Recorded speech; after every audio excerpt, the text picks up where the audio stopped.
Hey everybody, what's up? You know,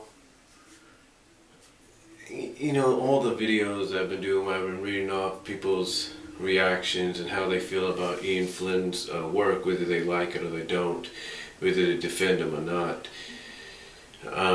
There's also one person I didn't read off any of theirs because those are just like a few sentences, like one or two short sentences, barely a paragraph or something. Well, probably just that.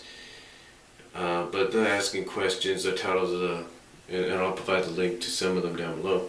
But some of their titles are like, asking questions like, when is the climax to the current story arc going to be? Is the Mecha Sally deal Ian Flynn's insult to Sally or whatever? Things like that.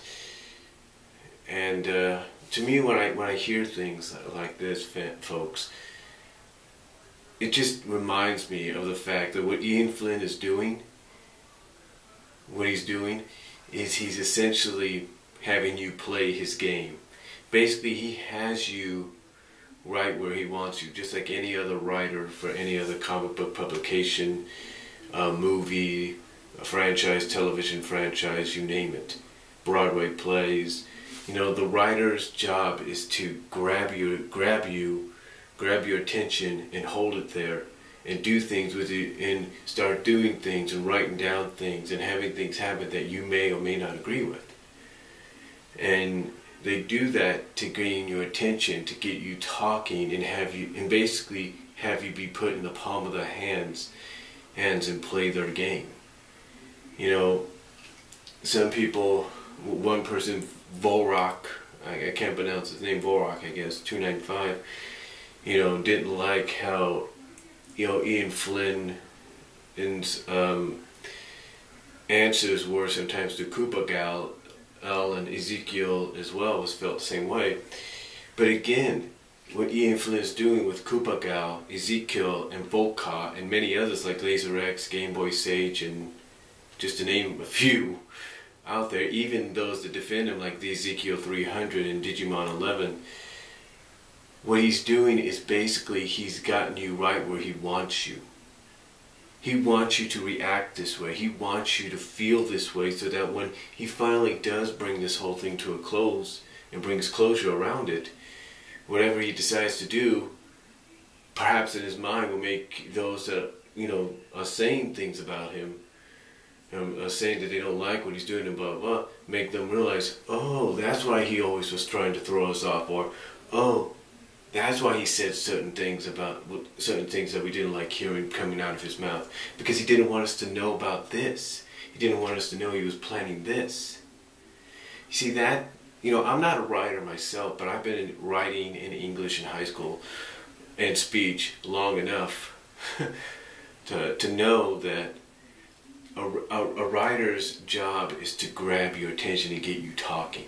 And basically start having you play their game.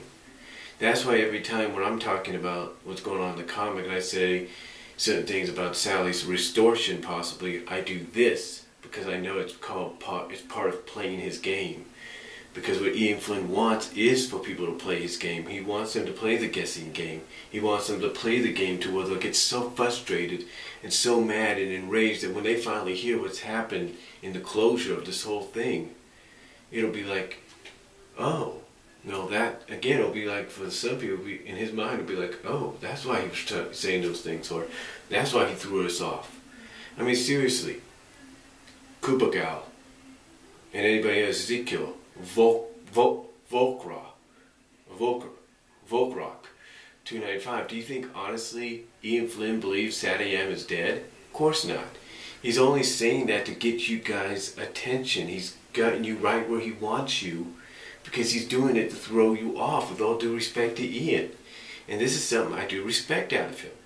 The fact that he's gotten you right where he wants you, right here by the collar, and saying, I got him. As soon as he told you, Koopa Gal, that Saddam was dead, it's not existent anymore, doesn't have no hold over the comic or whatever influence, as soon as he said that, he, in his mind, with all due respect to Ian, he knew, I've got her. I've got her right where I want her. I've got her thinking that I don't like the show, and yet I've I've got her right where I want her so that she doesn't really know what I'm doing. See, that's the whole thing about it. He's got you right where he wants you guys. It's called playing the game. That's why he says some of the things he does. That's why he's got people out there that are saying, oh, he doesn't know how to write certain stories correctly. And, maybe and you know what, and maybe he does have a lot of things on his mind, but the truth is, he's doing exactly what a writer's supposed to do. And whether yes or nay, that it's because he's got a lot in his mind, or not, he's still finding time to play his game and having you right where he wants you and getting you guys to say those things. I mean, quite honestly, if Sad AM was dead, it's like I said before, why would Cookie Jar Entertainment possibly even show interest of re-airing it starting in October? Why would Netflix be streaming it? It'd be the same way, like I said, with Transformers and G.I. Joe and Gem. If people thought those shows and franchises were dead, then why bother with them? It's because they're still relevant. They still live. And again, he said that kind of stuff to Koopa Gal. He knows she's going to pass it up. He knows for some reason she's going to pass it on to everybody else that sort of in agreement with her in some areas. And he's going to be like, good, I've got her right where I want her. And as soon as she tells everybody else that will listen to her, I'll have them right where I want her. It's all about playing his game, folks. It's the same way with any other writers, from the Spider-Man, X-Men, Avenger comics at Marvel, the Justice League, Batman, Superman comics at DC, movie franchises, and novel franchises like Twilight and Harry Potter, and the list goes on. It's all about grabbing you right where you want. And we look at Dallas, the original Dallas, the final episode there. The writers had you right where they wanted you because you thought that character Patrick Duffy played was gone, and yet look what happened. They got you right where they wanted them. And it's all about playing that game. And that's what Ian Flynn is doing, and I do respect him.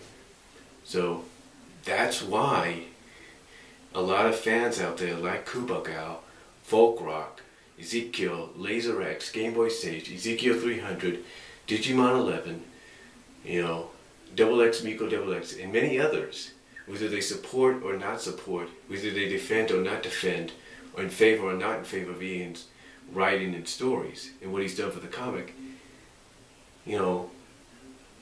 all you guys are doing, and even myself included in some ways, are falling into where he wants you. He's got you hooked. He and Paul Kaminsky got you, even Paul Kaminsky's in on it, and he knows it.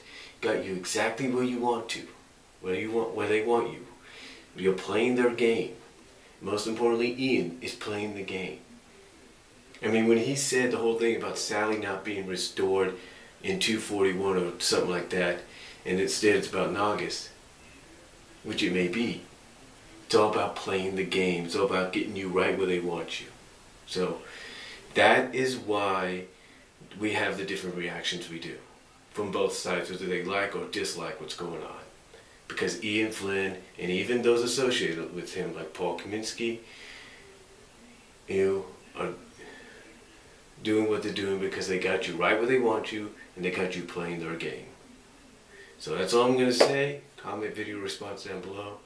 Talk to you all later.